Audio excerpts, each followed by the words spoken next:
ఏదో నేను అద్భుతంగా సాధించేయాలి ఏం కోరికలు లేవు నాకు. ఏదో అలా బతికేస్తూ ఉండేవాడిని.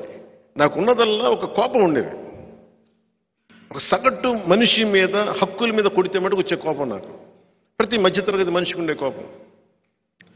ఆ కోపమే నన్ను ఇక్కడ దాకా తీసుకొచ్చింది. చాలా దీర్ఘ క్రోధి అంటాను చూసా, అది మంచిగానే నేను చెప్తున్నాను.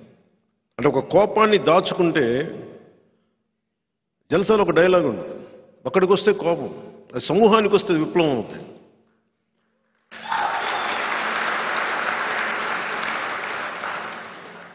అని చాలా మందికి అర్థం కాదు. ఈ రోజున మనం మాట్లాడుతూ ఉంటే ఎందుకు మీతోనే మాట్లాడాలి, ఎందుకు ప్రత్యేకించి సోషల్ మీడియాలో ప్రభావితం చేసే శక్తియుక్తులున్న మీరు శతజ్ఞి అనగానే అందరూ ఏమనుకుంటారంటే కూర్చోబెట్టి ఒక 10 మంది నా ఎంప్లాయీస్ అనుకుంటున్నారు.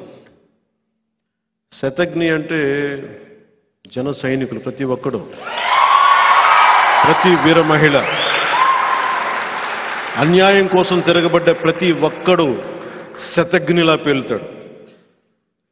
వైసీపీ వాళ్ళు వచ్చి 5 మంది ఉంటున్న 10 మంది ఉంటున్న అపార్ట్మెంట్లో దాడి చేస్తే నువ్వు ప్రతి ఊరు ప్రతి వాడవాడ నువ్వు వెళ్ళాలి. శతజ్ఞి అనేది ఒక అపార్ట్మెంట్లో ఉండే శతజ్ఞి కాదు. అది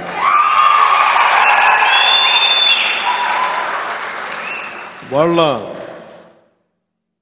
మనస్తత్వానికి మనం ఏం సమాధానం చెప్తాం?